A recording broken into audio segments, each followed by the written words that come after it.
I want Tinubu not to remove fuel subsidy until we start producing, said Isse Sagay.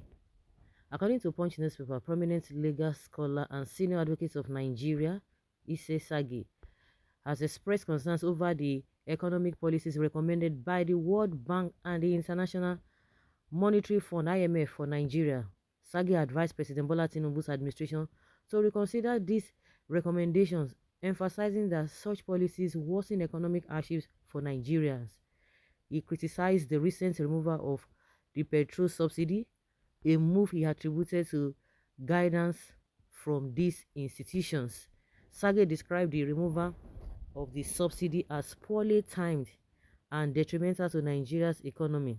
Um, Sagay, as far as I know, is an APC chieftain, or was it the appointment he had under Buhari? Was this just an appointee?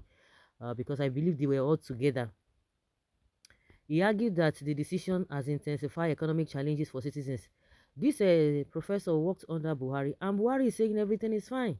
Everything Tinubu is doing, even as everything is the way things are going, Buhari said everything is fine. He's even commending Tinubu for doing a good job. Of course, Tinubu will never complain about Buhari. He says, rub your back, I rub my back, I rub your back. That is exactly what is happening. If Sagay could tell us, and we know that lots of people are not happy with the way Tinubu did that removal of fuel subsidy, and they want to blackmail Nigerians. That after all the presidential candidates, they all agree that they're going to remove a fuel subsidy. I don't just understand. And the argument from the other side that how can you say they all say that if they say they want to remove it, was the way Tinubu remove it, was that the way they ought to have removed it? And come to think of it, Tinubu came to tell us because he wanted to, he said even his own, because before the election, he said, oh, he worked with his teamship. And he said even those people that they were all shocked because according to some of the chieftains and the party members, they said the inaugural speech that Tinubu read, it was not part of it.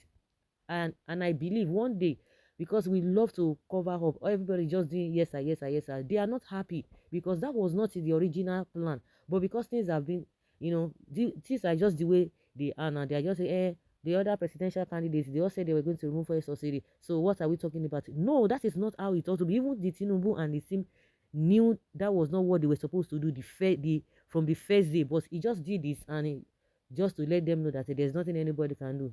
Just like this Onokpasa is crying that Tinubu just, looks down on them. He does not have regard for them, that he behaves as if he can do them anything as he likes, that he's going to fight him.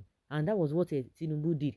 And I'm sure all of them, one day they will come out and begin to tell you that the first subsidy, they were just looking at it, whether he's going to do the right thing. But as it stands, he's not going to bring any positive results to the Nigerian people, apart from the politicians themselves. Recently, we just learned that in the first 9 months of this administration, they spent 1.9 trillion naira for traveling allowances and their expenses. But they will tell Nigerians to continue to sacrifice. Well, according to Sagay, this policy implemented without ensuring local production of petrol has left many Nigerians struggling under severe financial strain. The legal expert pointed at the historical failure of IMF and World Bank policies in developing countries. He asserted that these recommendations often lead to deeper economic difficulties and long-term setbacks for nations that implement them. Sagay underscored that countries adopting such measures tend to face significant hardships with little evidence of sustained economic improvements. Sagay highlighted the impact of these policies on everyday life in Nigeria. He cited a sharp rise in transportation costs as an example, noting that a trip from Lagos to Delta State now costs significantly more than before the subsidy removal. This increase, he said, exemplifies how such policies directly affect ordinary citizens and exacerbates financial struggles. He further criticized the nature of IMF and World Bank prescriptions, describing them as harsh and counterproductive. Sagay argued that these institutions often recommend measures that prioritize austerity over growth, leaving developing nations in precarious situations. He stressed the need for Nigeria to adopt more sustainable and context-specific economic strategies. Sagay said, before Tinubu took power, I urged him not to remove fuel subsidy on petrol until we are fully producing it internally. Unfortunately, that was not done, and that petrol subsidy removal has plunged us into various economic life hardship. Na so we come see am o. Ha na wa. Well, Ogogoro advice have given Ogogoro advice you have given PMB. Don't mind stubborn president. Don't mind that big head like watermelon. Who are these people talking about? So what he said is not, at least he's coming out. Tinubu should come and tell us that he never said so. Even this man, I remember, and I will always talk about they want to use Emefiele as a scapegoat. You know, it appears that only Emefiele that was corrupt under Buhari.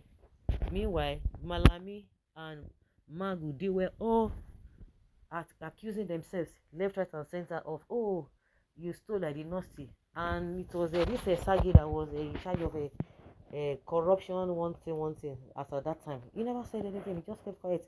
I'm sure they would not even listen to him. So the position he was holding there is just a figurehead. None of them are talking. The one that even baffles me most is this Oshibajo's aide. He's just talking peer.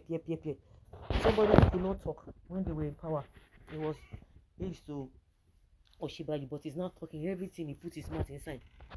But they could not say nothing when they were in power. They caused all this problem. They started this problem, which of course Tinubu said it will continue from where they stopped. So here we have today. So guys, let's say your opinion and have your take on this. Thank you.